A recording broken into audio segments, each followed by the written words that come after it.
Good morning, Blessed Prayers family. I want to bring up something that so many of us struggle with. It's hearing the voice of God. We cry out, we stay in prayer, we even fast, and still it seems like nothing. But I've discovered something we often forget. Worship is a powerful way that helps us hear from Him. You see, we can get so focused on talking to God that we forget to simply be with God. We're constantly asking, seeking, pleading, and those things are good. Prayer is essential. Fasting is powerful. But sometimes, in all our crying out, we forget to stop and listen. And that's where worship changes everything. When we worship, something shifts. We move from focusing on our needs to focusing on His nature. We stop thinking about what we want to hear and start celebrating who He is. And in that space, in that place of adoration, our hearts become quiet enough, still enough, to actually hear Him speak. Worship isn't just singing songs. It's positioning our hearts in humility and surrender. It's saying, God, you are worthy whether I hear from you today or not. You are enough whether my questions get answered or not. And ironically, when we come to that place of surrender, that's often when He speaks most clearly.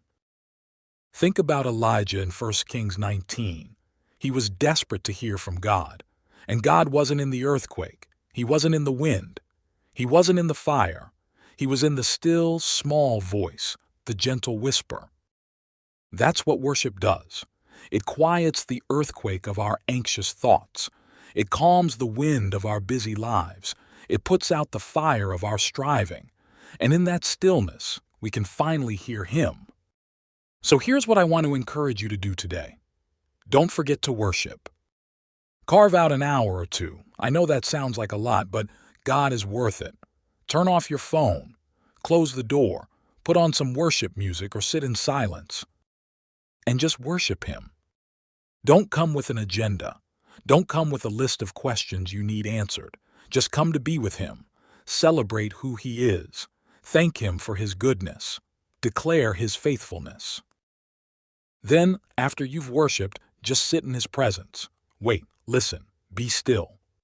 Allow Him to speak to you. Maybe it'll be through a scripture that comes to mind. Maybe through a gentle impression in your spirit. Maybe through a peace that settles over a decision you've been wrestling with. However He chooses to speak, you'll be in a position to hear it, because you've prepared your heart through worship. So today, make worship a priority. Not just